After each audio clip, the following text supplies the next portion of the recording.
Himalayas keeps on melting faster than anyone predicted in recent years, causing sea level rise all over the world, threatening every coastal city on every continent, and transforming the weather pattern all over Asia.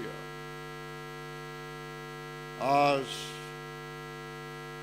the geopolitical tension and concentration regarding the frozen areas, especially the Arctic, keeps on increasing, and with the declarations coming out of Washington in recent months has added new challenges and dimensions to the potential conflicts and disagreements regarding this important part of our planet.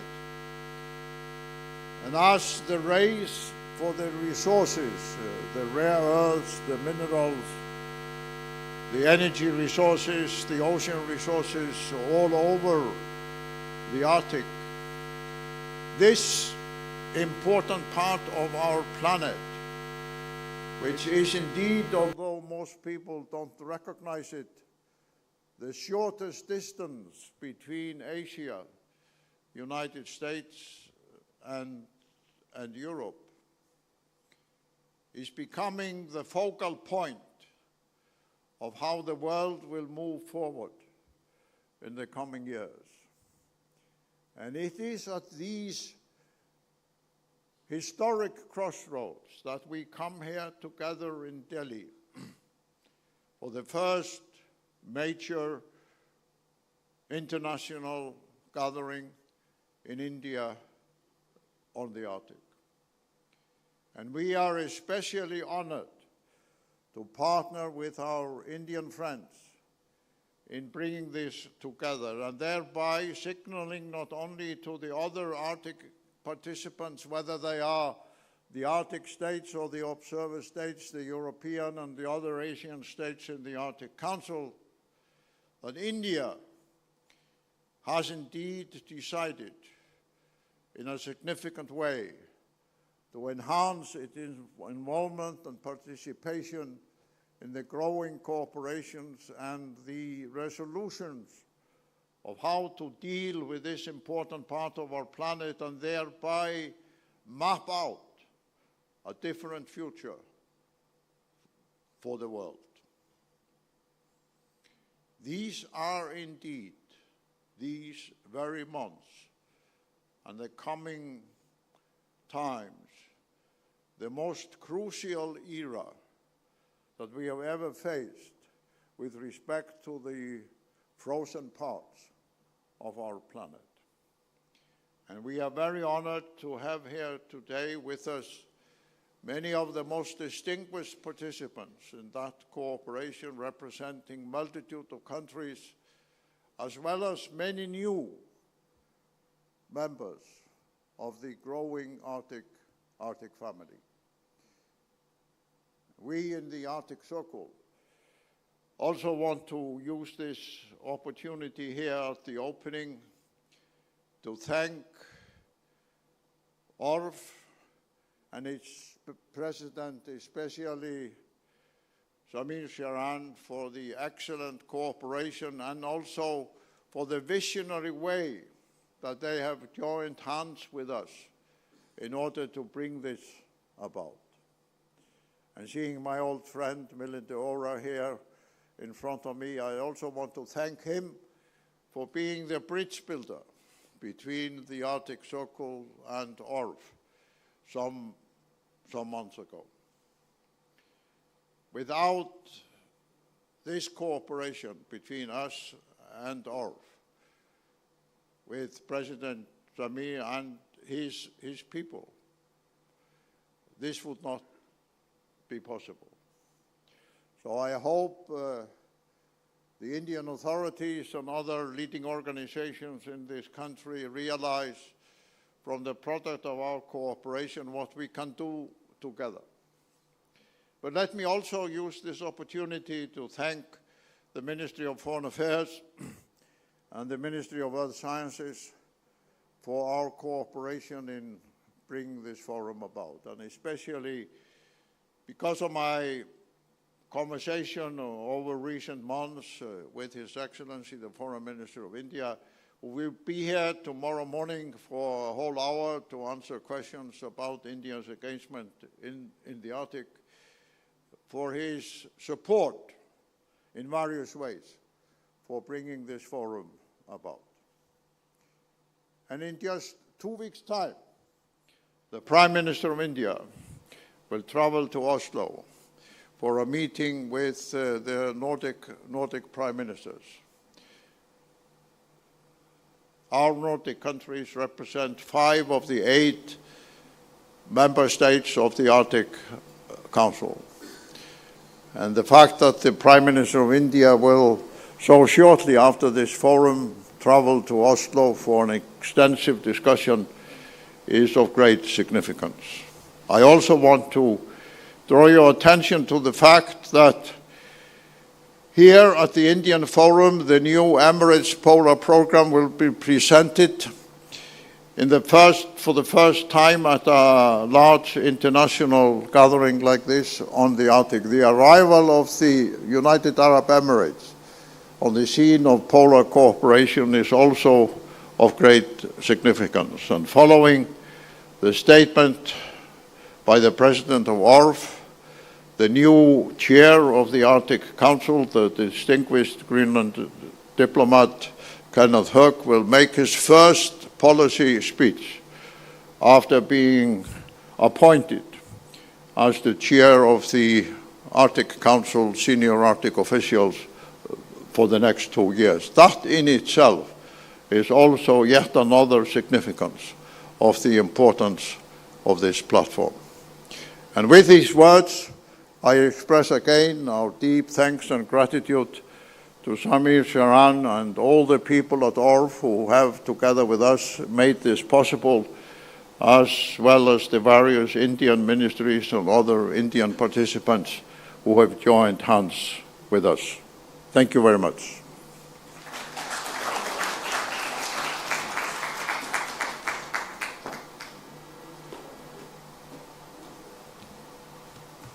Thank you very much, Excellency Grímsson. May I now invite Dr. Samir Saran, President of the Observer Research Foundation, to deliver his welcome address. Good morning. A very warm welcome to hopefully what will be a discussion on some icy regions over the next 2 days, the Arctic Circle, but deeply linked to our geography because we are home to one of the most important ice-covered landscapes on this planet, the Himalayas. And the atmospheric systems make us close cousins. And conversations that we have on the Arctic have implications on the Himalayas. And of course, the learnings and lessons from the Himalayas can inform how we respond to the new developments in that particular region. Let me first acknowledge Dr. Ravichandran, Ministry of Earth Sciences, for his leadership, partnership, and of course his instigation of ORF's focus on this area. Many months ago, sir, you had summoned us and we came to your office, and in his own gentle way, he nudged us to start thinking about a region that will inform science, geopolitics, business, and of course, the most important planetary imperative of climate response. Let me acknowledge President Grímsson. We've been a long and ardent admirer of your work, sir. I've been hearing about you. You're mythical in India. You have a legendary personality here, courtesy Milind and others who have always informed us of the very important work you have been doing. Sometimes you have not necessarily seen the support you should have received, but you plodded on and have now built a formidable forum, the Arctic Circle, which has many comers wanting to be part of it. So congratulations for the work you've done over decades in mainstreaming what is certainly going to be the most crucial of conversations for the future. Working with your team and working under your leadership has been an honor and a privilege. And hopefully this is the first of many convenings and communities that we are able to put together in the days ahead as this geography becomes vital to India and India becomes an indispensable part of that geography. Let me also, in absentia, acknowledge the contribution of Dr. Jaishankar and his team. He will be here tomorrow morning and he will be speaking to us, responding to some questions and sharing his own vision on how India needs to be engaging with that region. And of course, let me thank my own team for putting this together in a very short duration post the Raisina dialogue and some other European forums that we have recently hosted. Now, by way of introductions, I am not going to come in the way of informed opinion and just an opinion, but I'm going to probably pose 4 big questions for us. And I hope over the next 2 days, we could, in our conversations, over dinner, lunches, and informal discussions, try and respond to these. The first big question for us is that how do we balance a climate disaster waiting to happen if we don't get our act together, and at the same time utilize the opportunity that has been offered by the melting ice in the Arctic. In some sense, while the ice melting is a clear manifestation of human failure to respond in time and to respond adequately, and we must get our act together to prevent further deleterious conditions from emerging, it is also true that the routes, sea routes that are opening up, the resources that are available, offer an opportunity for us to respond in a green manner to our industrial and development future. The trade routes in the Arctic are going to reduce the distances by perhaps 30 to 50%, reducing emissions, and in a paradoxical way, the melting of the ice is actually perhaps going to make our trading architecture more efficient. How do you balance these two different competing realities, one of climate consequences and one of climate action, both of which are going to be centered on what we do in the governance of this region? And can perhaps all of us agree to a green shipping agenda for the Arctic as a reminder of the imperative of planetary action, of global cooperation, of global coordination? And I think that's the first question, that what has Arctic taught us about climate science, about climate action, and about climate partnerships. The second big question, of course, is that we, certainly in South Asia, are deeply conscious, and by the way, you are in a month which is going to begin to see pre-monsoonic activities, and next month you're going to see the arrival of monsoons in some months. This is a region that has been nourished by an atmospheric system called the monsoons. What happens in the Arctic is going to implicate the monsoons, and monsoons in turn implicate global patterns of heat cycles. And in that sense, we have to be co-respondents, and we have to share the sciences and share our learnings around sciences together. And how can we build a science coalition, a climate science coalition, a geological and a geographic science coalition that works together in these ice-covered regions, be it in South Asia or be it in the Arctic? So is there a scientific community and a collaboration of scientific communities that can tap into each other's existential learnings? And I think that's the second big question. How do we create an academic and science network that continues to bring us all the benefits of learnings that are happening across divergent geographies? The third, of course, is I think, the big geopolitical question. And I'm going to be a little provocative, but I'm going to say that the Arctic perhaps does not belong to the Arctic countries anymore. And obviously, there are reasons for it. It has geo-economic implications, it has trading implications, it has political contestation, it has natural resources, and many of those are going to implicate a much wider geography. And therefore, the big question is, how do you accommodate global interests in a region that was largely being managed by the custodians of the old custodians? And how do you create a cooperative framework for allowing the participation of many other stakeholders in countries such as ours in a manner that is positive and beneficial and not a zero-sum arrangement. And I think that's the big question, that how does the Arctic Circle expand and how do we have newcomers contribute in a positive and a beneficial manner. Let me give you one example. 10 million square miles, I think that's roughly, 10 million square kilometers, that's roughly the unmapped territory of the Arctic region. If we have to create maritime domain awareness, and if we have to map the sea routes, and if we have to map the melting opportunities that are now emerging, the GDPs of the Arctic countries cannot do that.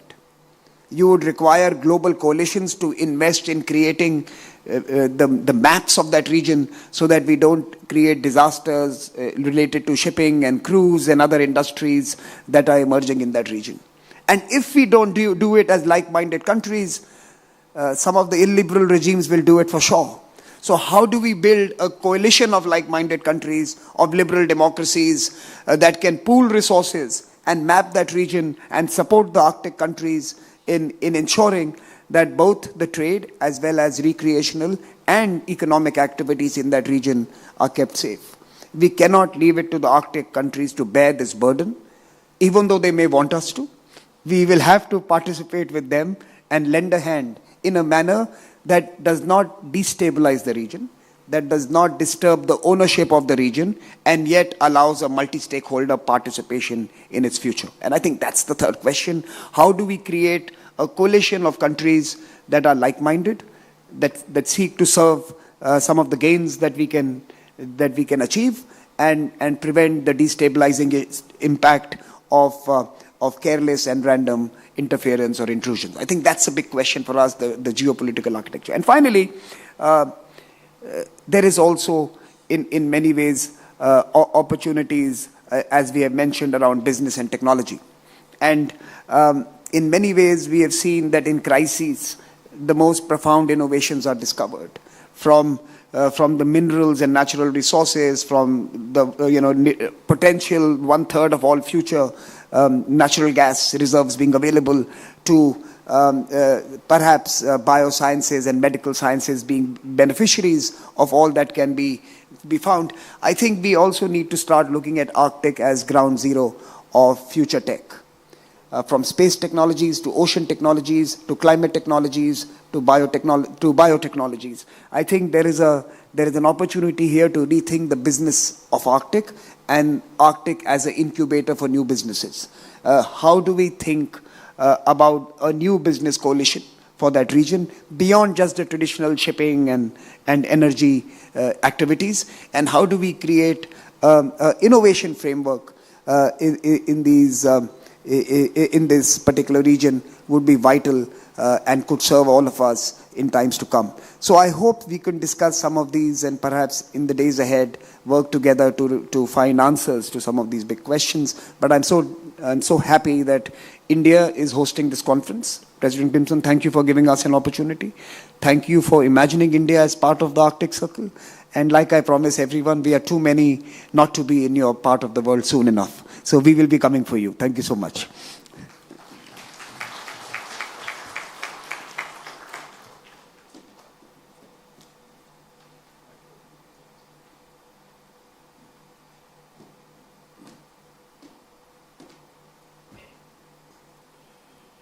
I now want to invite the incoming chair of the Senior Arctic Officials of the Arctic Council, Kenneth Høegh, here to the stage, as well as Torsten Nielsen, the Senior Arctic Official of the Kingdom of Denmark, who will join us for the questions and the answers.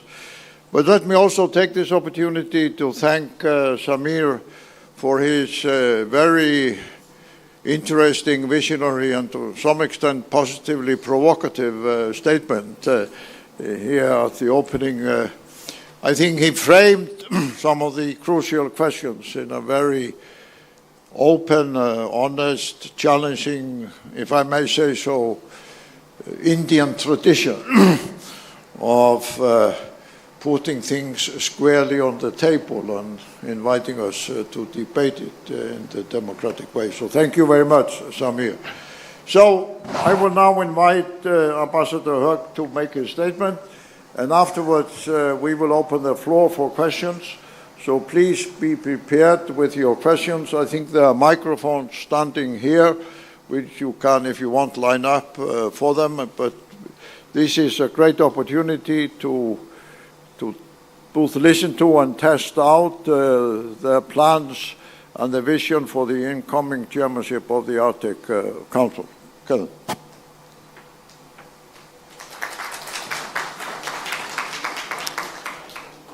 Firstly, many thanks to President Grímsson and also to the Indian government, the Arctic Circle team, to allow us to say a few words on the program of the Kingdom's chairship. Secondly, it's good to be back in South Asia. I have spent more than 5 years on postings here in South Asia. I worked in Nepal for 2 years and more than 3 years in Bangladesh. So I know very well the area here. So it's a little bit like coming home. The Kingdom of Denmark, consisting of Greenland, the Faroe Islands, and Denmark, will take over the chairship of the Arctic Council from Norway on May 12th. In this connection, the Greenland Minister for Foreign Affairs and Research, Ms. Vivian Motzfeldt, presented the Kingdom's chairship program for 25 to 27 last month on the 11th of April in Nuuk. The chairship program was prepared in close cooperation between Greenland, the Faroe Islands, and Denmark, in close consultation with stakeholders in our 3 countries.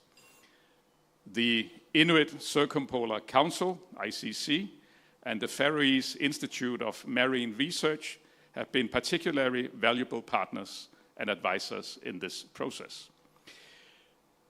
We have also been in good and constructive contact with the present chair, Norway, regarding the program. And we must congratulate the Norwegian chairship for a professional and successful 2 years. I would say, against many odds, during difficult times, our Norwegian friends and colleagues has in many ways been able to revitalize our council activities, especially in terms of the activities of the working groups, as well as the cooperation between the chair and the permanent participant. As I already said, the kingdom consists of 3 countries with 3 different governments and peoples, which means that our coordination internally is important for us. This is very much the reason for the distribution of roles between us, having a Greenlandic political leadership, though still together with Denmark and the Faroe Islands, and among the diplomats, a Greenlander, that means me, as the chair of the SAOs, the senior Arctic official, a Faroese deputy chair, and as well a Danish diplomat, and this is Torsten, as the national senior Arctic official, where we all work together to achieve a successful chairship. We have, I'm sorry that we are not going to present it on the screen today, but let's see if we can do it tomorrow. And that's the beautiful logo of the chairship that has been designed by the Greenlandic artist Miki Jacobsen. And it's called the 3 Seals, symbolizing not only the Arctic seal's adaptability to extreme conditions, but also symbolizing the close connection between the 3 countries of the Kingdom of Denmark, between Greenland, the Faroe Islands, and Denmark. And we all got seals. The seals are moving in a pack, presenting both maritime connectivity and cooperation, and supports thereby the goal shared by our 3 countries. In line with this symbolism, Greenland, the Faroe Islands, and Denmark will work closely together over the next 2 years to ensure that the people of the Arctic have an increased say in decisions that affect our lives, future, and our region.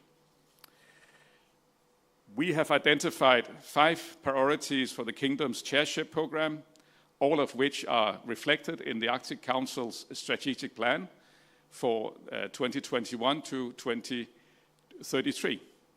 Firstly, indigenous peoples and the local inhabitants in the Arctic. I mean, that's the human dimension.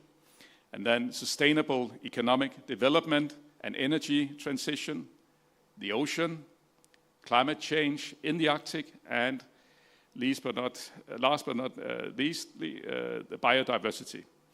These priorities reflect both national interest as well as the Council's overall strategic goals. It is important to point out here that all our headlines involve a focus on indigenous peoples and indigenous knowledge. In addition to those 5 headlines, we will focus on youth engagement, mental health, gender equality, and suicide prevention. The chairship will have a strong focus on sustainable economic development with the aim of ensuring that initiatives in this area are led by the people of the Arctic for the benefit of all residents of the Arctic, thereby particularly strengthening the economies of indigenous people. People living in the Arctic, of course, have a natural interest in the activities and initiatives taking place in the region. Sustainable economic development must be promoted in a balanced way with respect for the different ways of life in the Arctic and the people's right to natural resources. Large parts of the Arctic is covered by the ocean, by the sea. The Arctic seas are of great importance to the peoples of the Arctic, including us in Greenland and our Faroese friends. We are all depending on the resources of the sea. For many of us, the ocean forms the framework of our livelihoods and lifestyle. We experience changes in the sea ice every day, and people are losing their way of life. We therefore need to strengthen our knowledge and monitoring of developments in our oceans that we can prepare for threats to our marine ecosystems, and we must always also focus on cooperation with emergency preparedness and shipping in the Arctic. On climate, we have to focus on that our youth will inherit the lands and the oceans after us. Therefore, the management of our lands and oceans is a crucial responsibility for future generations. Climate change in the Arctic affects all areas of work that we have in the Arctic Council. We see enormous consequences for our biodiversity, our ecosystems, and societies. Indigenous peoples are particularly affected by this, as environmental changes directly affect livelihoods, cultural practices, and general well-being. Biodiversity has long been a key priority for the Arctic Council. The chairmanship will continue to focus on monitoring and assessing changes in the Arctic biodiversity and ecosystem in interaction with indigenous knowledge. The chairship will have a strong focus on the crisis involving climate change, pollution, and biodiversity loss. So then some remarks reflecting some conclusions here. In 2026, the Arctic Council will celebrate its 30th anniversary, and the chairship sees this as an opportunity to strengthen the Council even in challenging times. The goal is for the Council to continue to play a central role in the Arctic in the coming decades. The chairship looks forward to working with the observers in the efforts to contribute to the positive developments in the Arctic. The many observers are a clear expression that what happens in the Arctic also affects the rest of the world. It's a message of responsibility, and it's a message of cooperation. The chairship wants to ensure that the Arctic Council is not only a forum for dialogue, but also a driving force for concrete actions that create positive results for the people in the Arctic. Here, the working groups are the tool that ensures action, and it's worth noting that the Sustainable Development Working Group, the working group with a special focus on the living conditions of the people in the Arctic, is actually led by a Greenlandic chairperson.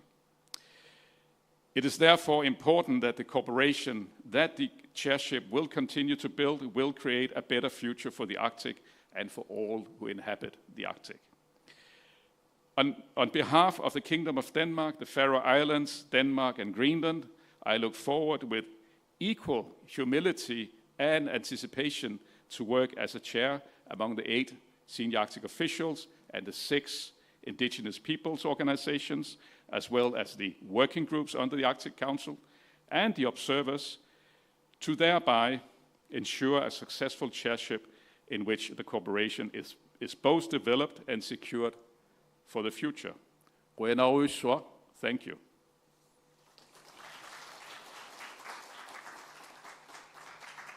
Well, thank you very much, Kenneth. Before we start the questions, maybe I can ask those who are helping us here. I know the microphones are there standing, but it seems to be more convenient since people are sitting here if you can have the microphone moved to those who raise their hands rather than people having to stand up and walk to these corners. So if it is technically possible to have one person there and one person there carrying the microphone to those who reach their hands. And while that is taking place, let me start the discussion and perhaps indicating the openness of which we want to have this dialogue.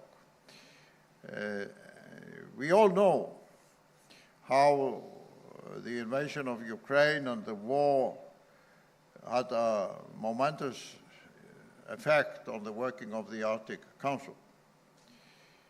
To some extent, one can divide the operations of the Arctic Council into the scientific cooperation and the working groups. Secondly, the diplomatic dialogue between the senior Arctic officials, and then the biannual ministerial meetings that take place. So, since we are in the country of the elephants, because we all know India is the ultimate country of the elephants. We see it symbolically, we see it also wherever we go in India. In the last 2 years, there was definitely a new elephant in the room of the Arctic Council, in the terms of Russia. And as I see it in recent months, with the statements coming out of Washington, there is a second elephant in the room of the Arctic Council, among the Arctic 7. So, my friends here on the stage, I don't envy your challenge in the coming 2 years, having to deal with 2 elephants in the Arctic Council room. So, whereas you very diplomatically presented in your statement the various important issues that are of concern to the Arctic Council, may I ask you to start the dialogue by perhaps commenting within the framework of your diplomatic mandate. How are we going to answer? I say we, because it's not just your problem. How are we going to deal with this new situation of 2 elephants in the Arctic Council room? So maybe, Torsten, I ask you to start on that, and then we go to Kenneth. Yeah. Thank you, President Grímsson, for that very light and easy question to start out on. You're right, there are elephants in the room, but it's no secret. I mean, the policies of the so-called like-minded countries, they've been clearly stated in official press statements. So yes, indeed, we have had a policy of freezing down very important elements of the Arctic cooperation. Whilst at the same time, we all agree, all 8, that the Arctic Council is extremely important, that it must survive and it must thrive. And that's also why, after immediately announcing a strategic pause after the invasion, a few months went by and we realized that not enough activity was ensured, and therefore we started projects that Russia wasn't taking part in. Then later we also started the virtual working group meetings. That's been very important. And I think as a chairship, one of our main tasks is, of course, in an organization that's guided by unanimity, is to seek the consensus of how can we keep the organization moving forward, how can we make sure that there is as much activity and vitality as possible, while at the same time respecting the sort of geopolitical limitations of what we can do with Russia. You're right that there might be new signals coming out of Washington. We will, of course, have to look at that and see what possible consensus can be reached. Yeah. You want to add to that? Or? Well, I would say that the core of the work in the Arctic Council is actually the working groups. I mean, that's where the actual work is being done by researchers and scientists, and the observers play a role there as well. And I think that's very important to remember, that we are having the virtual cooperation on the virtual level within the working groups. And I believe also the permanent participants is important to mention, that there is actually a cooperation going on there between the chairship. And that's something that the Norwegian chairship has been quite good at achieving. So it's not like everything is on pause in that sense. So I think that's important to say. But of course we have the political level that's on pause. That's not happening for the time being due to the circumstances. But we have the written procedure among the SAOs.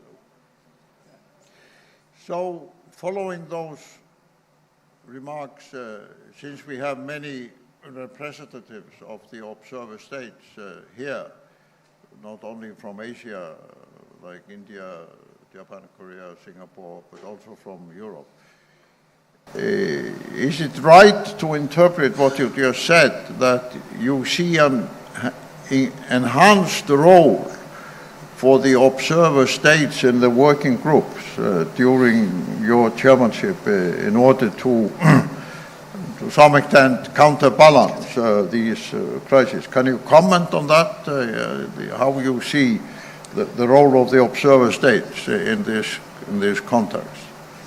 Yes. The role, as Kenneth also mentioned in his speech, of the observers is crucial. And also, reaching back to what Samir said a bit earlier, it's not an exclusive club. I think the way we've organized the Arctic Council is exactly by inviting in the world. And I could completely share what Samir said about the need for the rest of the world to also take part in the huge task of acquiring the knowledge we need about the Arctic and all these things. That also relates to the elephant question you had before, because of course there needs to be something to observe in order for the observing to be meaningful. And so what we can just say is that all the projects and the stuff that is going on is of course still open to the observers within the council. Then there are also lots of things that could be done outside of the council, bilaterally, etc. But you're right, and we ask a lot, I think, maybe from the observers in accepting the relatively low level of activity that we have. But nevertheless, this was put upon us. We didn't wish for this, but we're trying to make the most out of a complicated situation. So, other questions from the hall?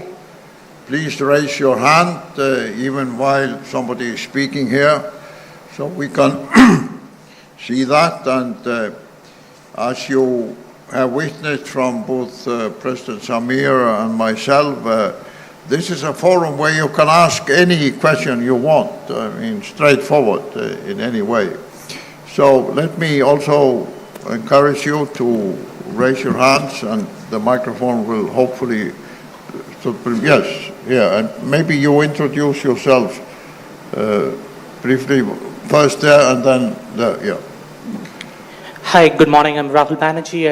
I am the founder of Rice and a House. We are a policy think tank in New Delhi. Congratulations on your upcoming chairmanship of the Arctic Council. I believe Denmark is also assuming the presidency of the European Union. Now, with the declining transatlantic partnership and Europe being fractured more than ever, how exactly will the geopolitical dynamics impact your chairmanship of the Arctic Council? And how do you aim to balance it? Yeah, let me take that second question also before. Thank you, President Grímsson. Sir, my best wishes to you. My name is Anurag Bisain. I am a senior fellow with the Vivekananda International Foundation. I have got two questions. Before that, my best wishes to you on assuming the chairship of the Arctic Council. And to give credit to Norway, they did resume, as you said, the meetings of the working group, albeit in an online format. But, I mean, if you see, Russia is more of Arctic than all other 7 Arctic states put together. And Russia has held payments to the Arctic Council subscription in abeyance till normalcy resumes in the Arctic Council. Also, sir, I would like to draw your attention to the 2017 agreement, which is a binding agreement between the 8 Arctic states on enhancement of scientific cooperation that has been held in abeyance, or it is not effective since 2022. And also now there are findings that since Russia has more of the Arctic than the other 7 Arctic states put together, the climate change observations, the data exchange is on hold, the ground truthing of data is not happening, because of which they don't know whether the anomalies in the data is because of absence of Russian data or the climate change itself. How do you intend, do you have any specific programs, because you listed out 5 priorities? If Russia is not included, I mean, what do you see the success in your chairship for 2 years of those priorities? So do you have any specific plans for inclusion of Russia, or I mean, are you waiting for a signal from the Washington to resume them? My second question is, sir, regarding the Arctic Council work with the observer states. Now, very welcome that you want more observer state participation, but as per the current rules of the Arctic Council, observers are limited in any project to half the project cost, sir. And they have to partner with an Arctic Council state. Now, giving an example of India, India may be interested, as it was brought out, that monsoons are existential for us, and we would like more to research into the teleconnections between the Arctic and the Indian monsoons. But again, India is limited by the amount of research funds it can put. So do you have any plans to enhance the observer states contribution in research projects, at least to start with? Thank you. So, Kenneth, you want to, which one of you want to start? Yeah. Well, any changes in the formats within we work needs discussions. And right now, what we are doing is what we are doing.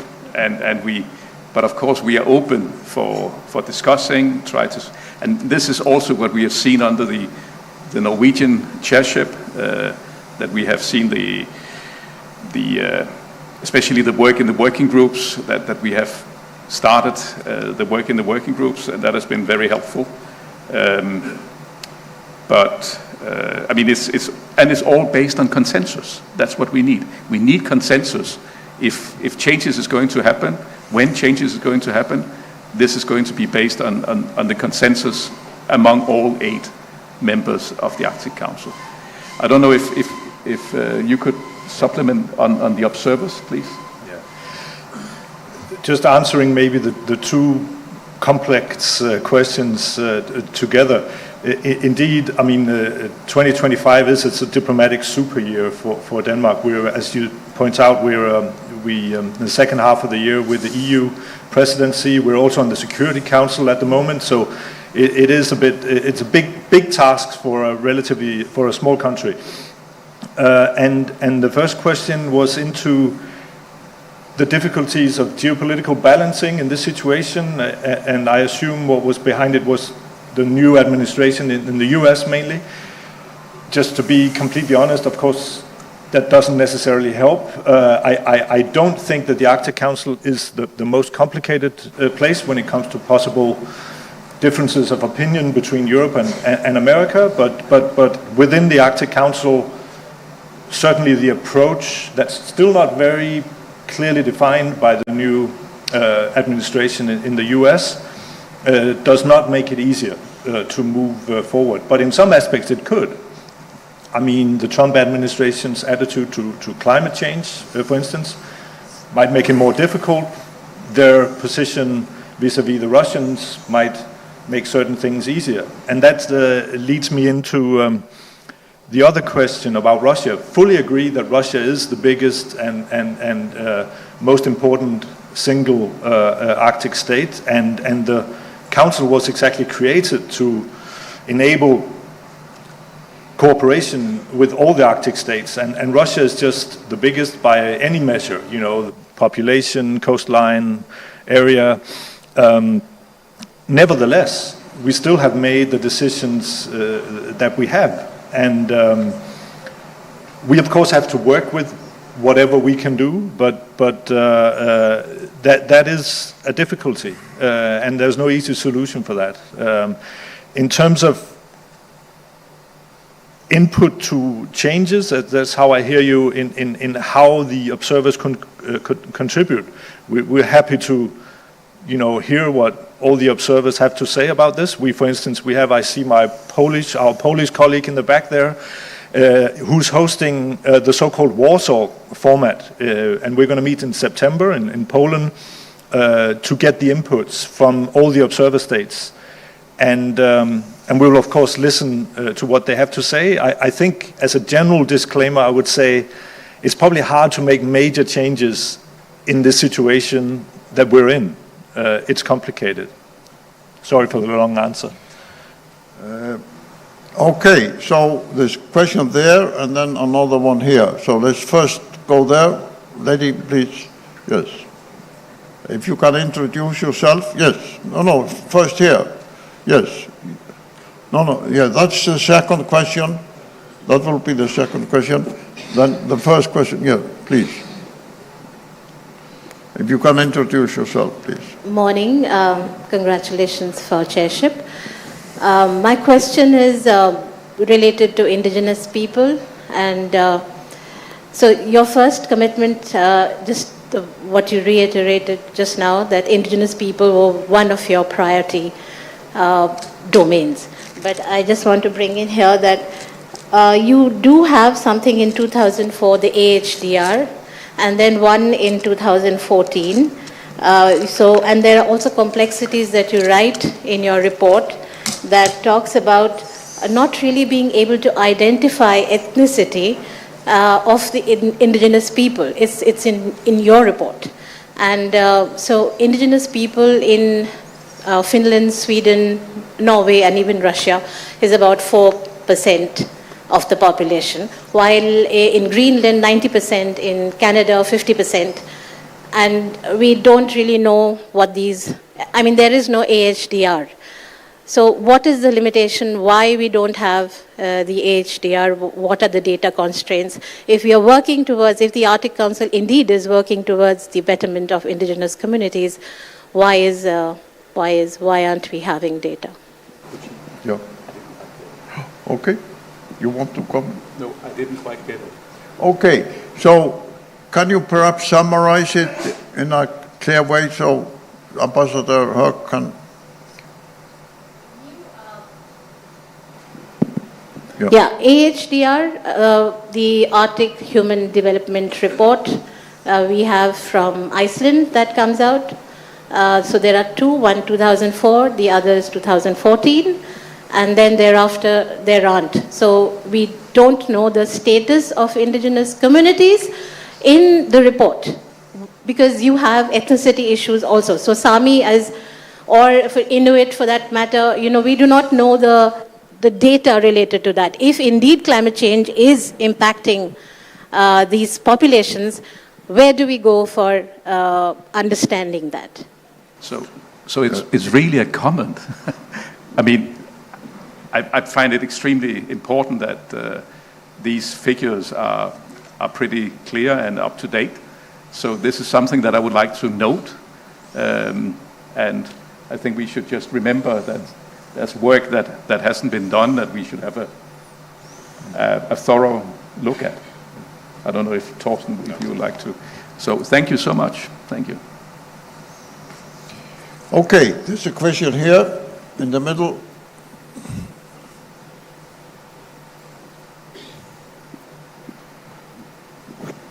Good morning. My name is Rear Admiral Alok Bhatnagar. I am a retired naval officer. Presently, I work with the MIT Education Group.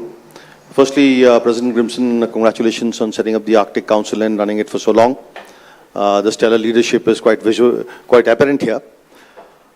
My question and comment is regarding Arctic governance, which is mainly, I would say, run by the Arctic Council and a series of other organizations. And in the absence of any treaty like the Antarctic Treaty, which I understand in the education as well as in the think tank circles, it is a non-issue or a non-starter for the Arctic. And therefore, we are running whatever we are as per the Arctic regime complex with the myriad organizations that do various things. Then the Arctic Council itself, which since its inception, although it has evolved in terms of numbers, but the role of the Arctic Council remains the same, which is mainly regarding environment and sustainable development, also looking after the indigenous people's well-being. But nobody in this entire regime complex is addressing the issue of security in that region.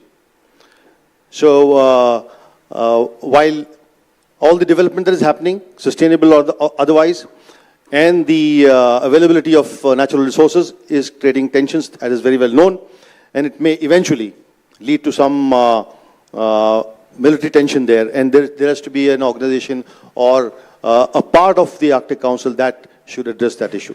Thank you.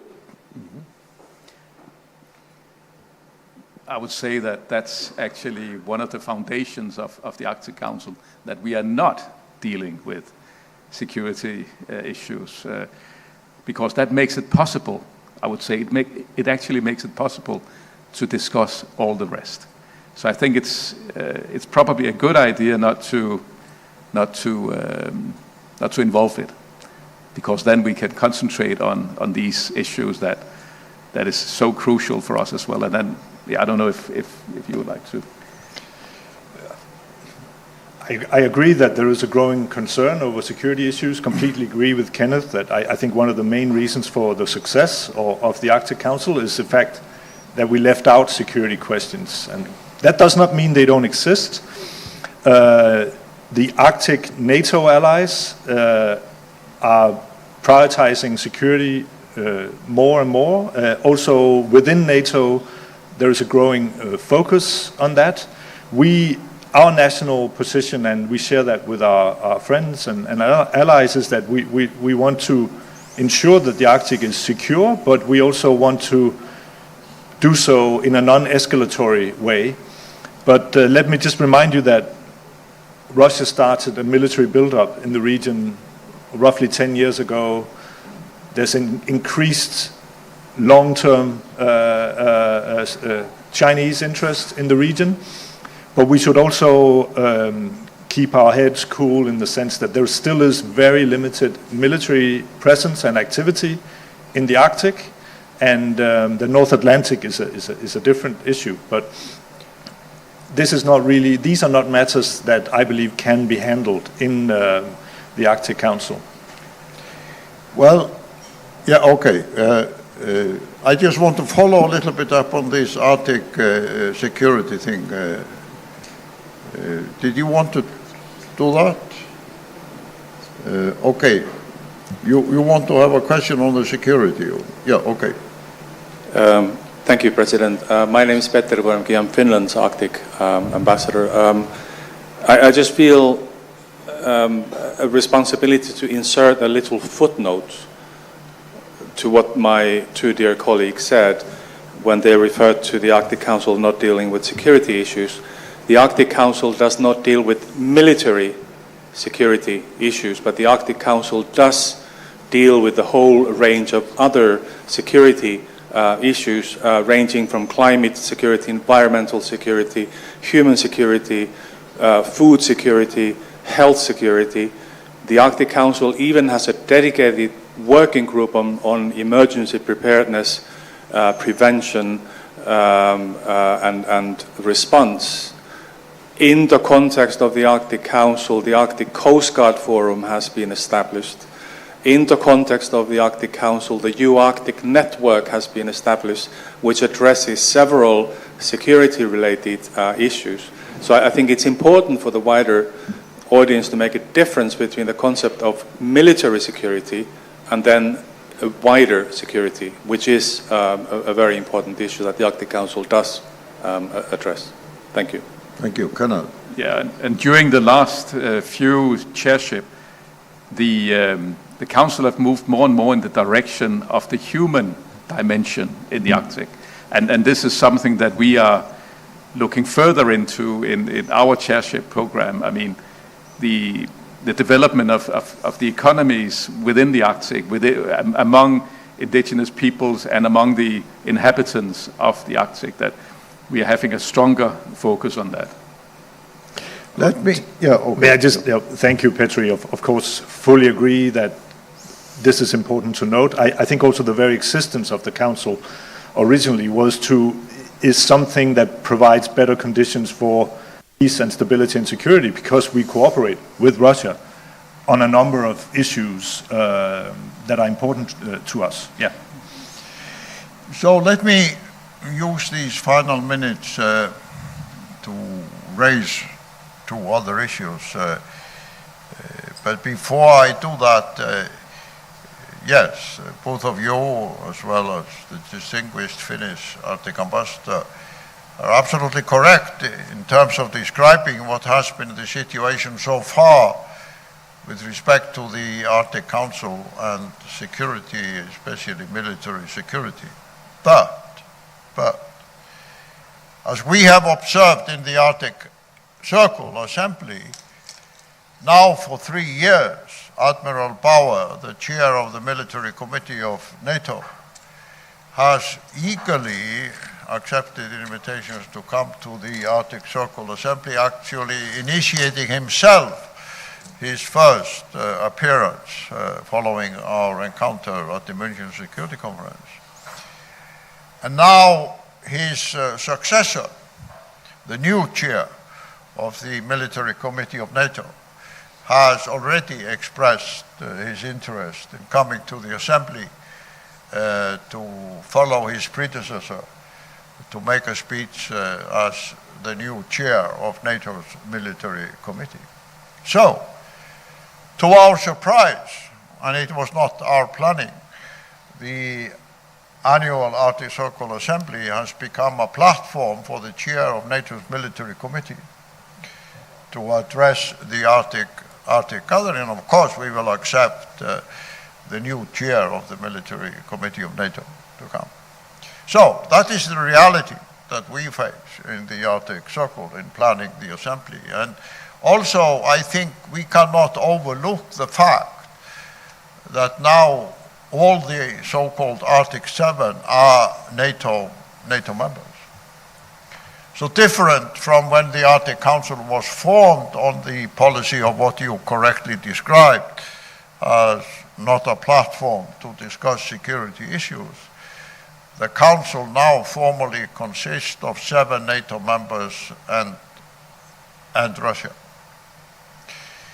And I think as a political scientist and former professor, that's bound to have some implications or not. Anyhow, I just wanted to make those comments. My first question to you is this. If we look at the involvement of the Asian countries in the Arctic since they were accepted as observer states in 2013, at the Kiruna meeting chaired by Carl Bildt and voted in by John Kerry. I always keep that on the record to remind people who are complaining about the arrival of the Asian states. We have seen, for example, in Iceland, other parts of the Arctic, that both the United Arab Emirates and also Malaysia have become major investors in the growing tourism hospitality sector in our countries. We also witness an interest of other non-Arctic companies from Asia to engage and have a presence in the Arctic economic systems. And if we also look at the growing scientific capability of the Asian countries, the observer states, since they became observers in 2013, I would say that the combined scientific strength of the Asian countries with respect to the Arctic exceeds the capability of any Arctic state except the United States if we include NASA in the US equation. But if we take NASA out of the US equation, one can reasonably argue that the combined scientific strength of the Asian countries exceeds the scientific capability of every Arctic state now. That's the reality of what has happened in the 12 years since the Asian countries became observer states. So, I think Samir has raised a very correct, important issue. How are we systematically going to deal with this growing involvement, I would say positive involvement in economic terms as well as scientific terms, of the Asian observer states? Because at the moment we don't have any formal structure. Yes, the Arctic Circle puts on these forums and assemblies and facilitate these discussions. No, but still, they are classified by the rest of us as Arctic states, as observers in a different category. So can I ask you to reflect a little bit, very briefly, on how you can see the changing mechanism of dealing positively with this growing real engagement? Then I'm not talking about the political, diplomatic, I'm just talking about the scientific and economic involvement. Yeah, when we have applications from observer states to be, then of course we need consensus for letting new observers in. Saying that, then I think when you are standing in the queue, so to say, then I think it's important still to engage with the Arctic on a bilateral level. I mean, I think that would be extremely important while waiting, that countries that are very eager to become observers, that's very positive. In the period standing in the queue, it would be, I think, good for everybody if they are engaging bilaterally with the Arctic countries of the Arctic Council. Thank you. Also, President Grímsson, I fully share your evaluation of the enormous capacity and effort that's being made by the Asian observers. Just to mention a few, I mean, the research vessels, icebreaking capability of the coming Japanese ship, the South Korean efforts in this regard. And we do have a lot of cooperation bilaterally as well. I mean, for instance, with India, Denmark is now embarked on a project on navigation in ice-filled waters. That is a very concrete example of things we do with the Asian observers. But as I also hinted to before, I mean, the Arctic is really, there's a lot of stuff we don't know. It's expensive, sometimes even dangerous to be in the Arctic. So this contribution by the Asian observers is absolutely crucial for the Arctic and for the Arctic Council. And as a Greenlander, I would say that, I mean, we are more than welcoming, discussions with observers to be discussing with us fields of cooperation. Thank you. Well, in the interest of keeping to the schedule of time announced in the program, I want to thank both of you for facilitating this opening of the forum by bringing us straight to the incoming program on vision and challenges of the new chairship of the Arctic Council. It will not be easy, but as you have sensed from the people here, you will be followed by great interest and anticipation by people, not just in the Arctic, but all over the world. And your constituency is partly, as is demonstrated here, not just the Arctic states, but people interested and engaged in the Arctic in Asia, Middle East, and other parts of the world. It's interesting that in the last 10 years, and especially in the last few years, those who hold these important Arctic offices, like the two of you here on the stage, now have a constituency reaching the entire world.